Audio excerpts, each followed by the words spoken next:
Hello everyone. Thank you all for watching the video. Wishing you all good health and peace.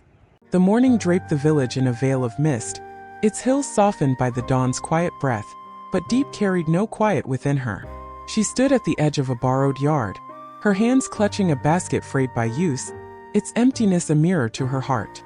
The air was thick with the scent of wet earth and jasmine, woven with the distant hum of a waterfall tucked among pines.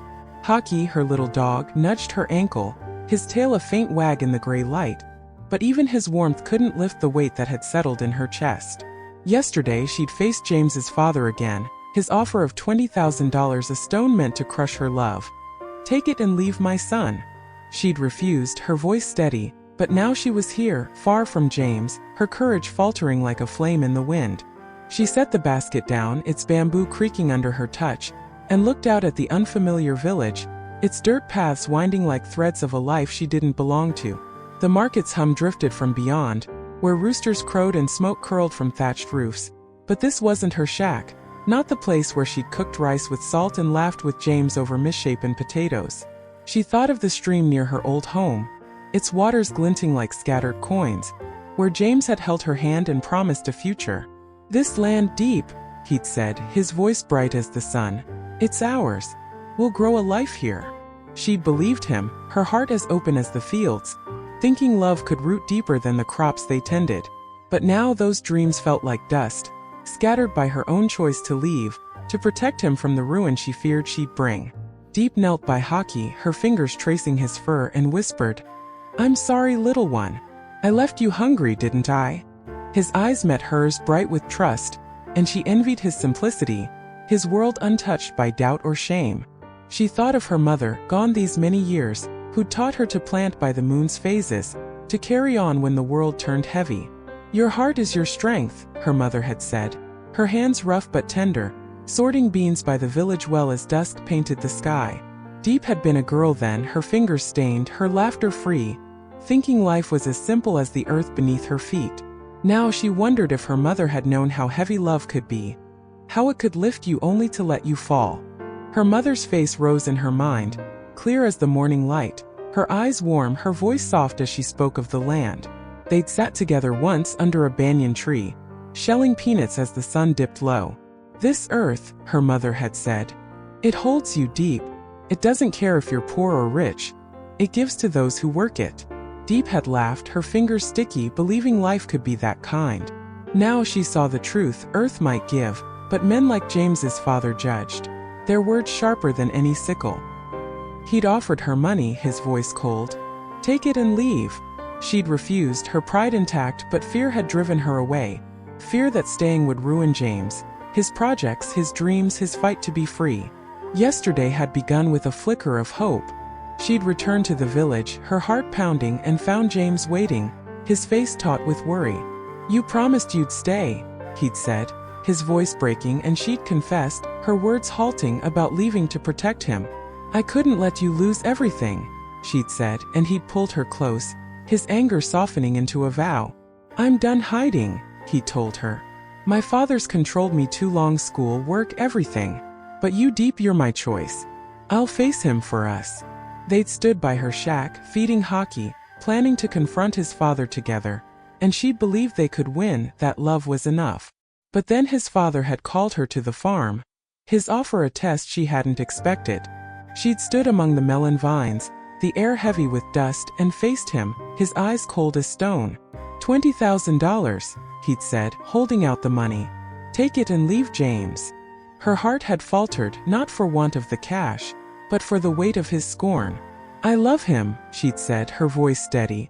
"I can earn my own way." She'd walked away, the bills untouched, but his words had followed her. "You'll come back for it." She hadn't, but doubt had crept in, whispering that her love would cost James everything. His company, his plans, his freedom.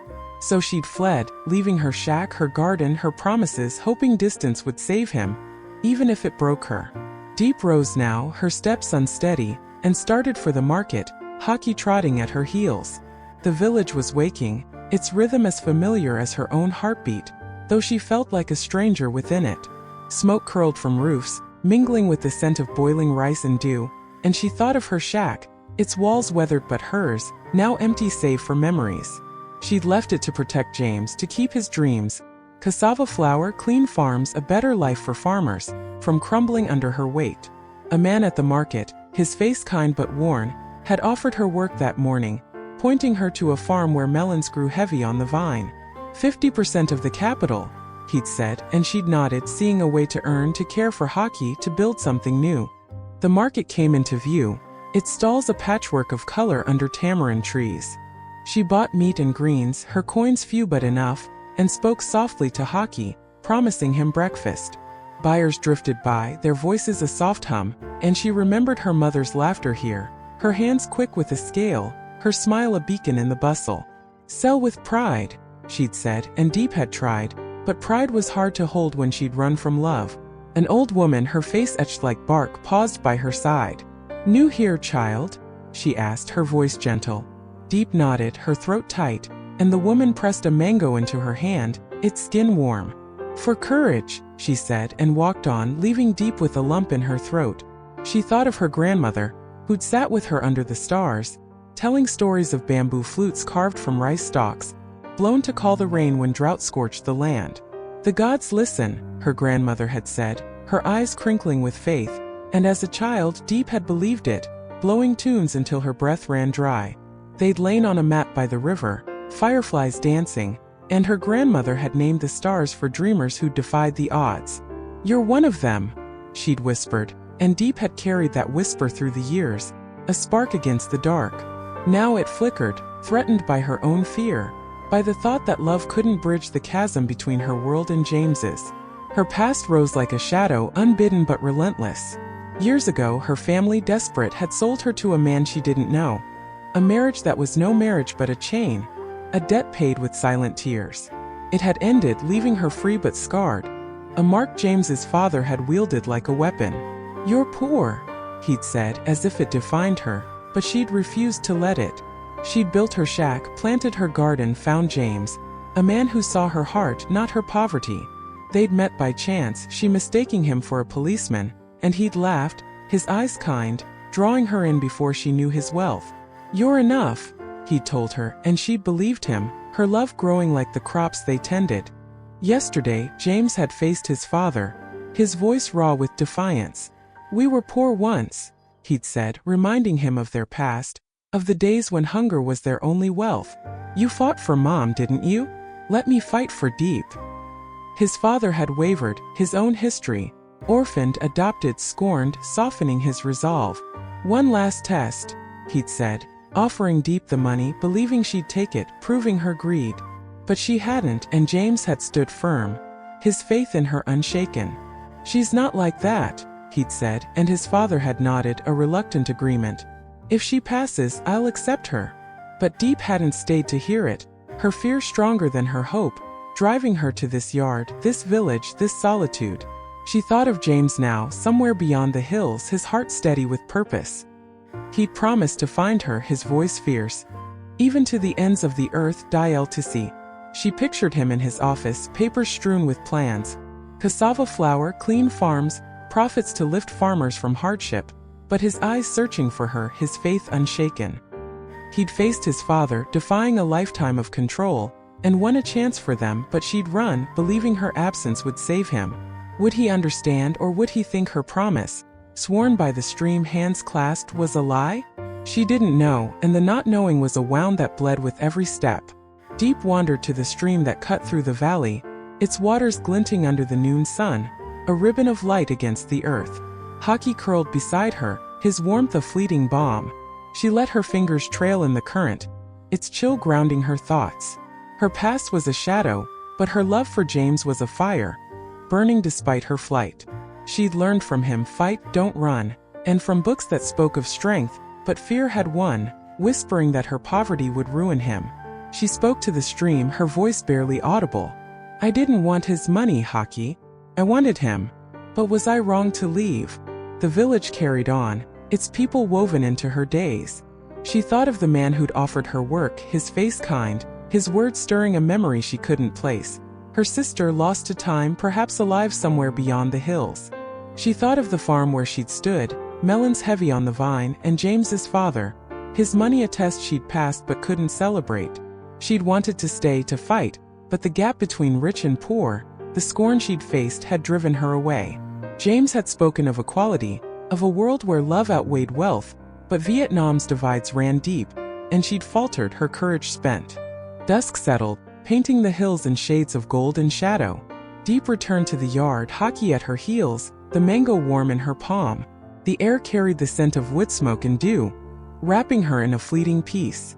The borrowed kitchen was bare, its walls cold, but she lit a candle, its flame dancing like a memory. She sliced the mango, its juice sweet against her fingers, and fed a piece to Hockey, his eyes bright with trust. She thought of her mother's stories, of women who'd loved against the odds, who'd faced scorn and stood tall. The heart knows its own path, her mother had said, and Diepp wanted to believe it, wanted to trust that her love for James could endure.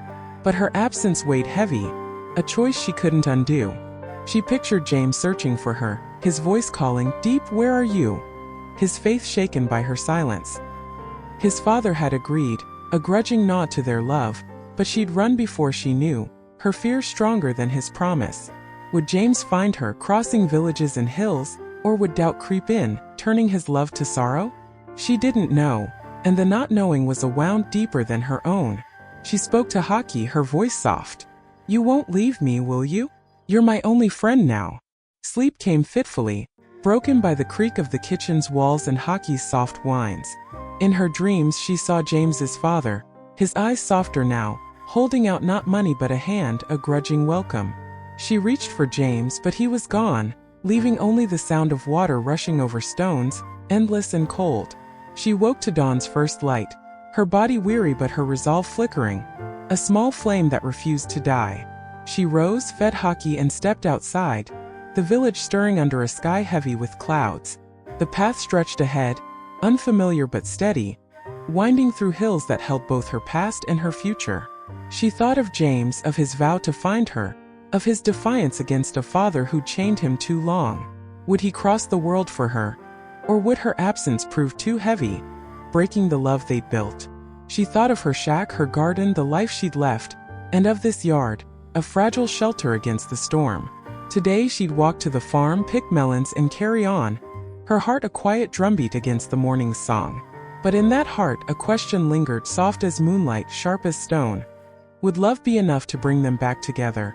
Or was it never that easy, caught in a world that judged and divided? The answer wasn't here, not yet. It lay somewhere beyond the fields, beyond the hills, in a moment she couldn't yet see. For now Diepp walked on, her steps steady, her soul a flickering flame that burned against the dawn.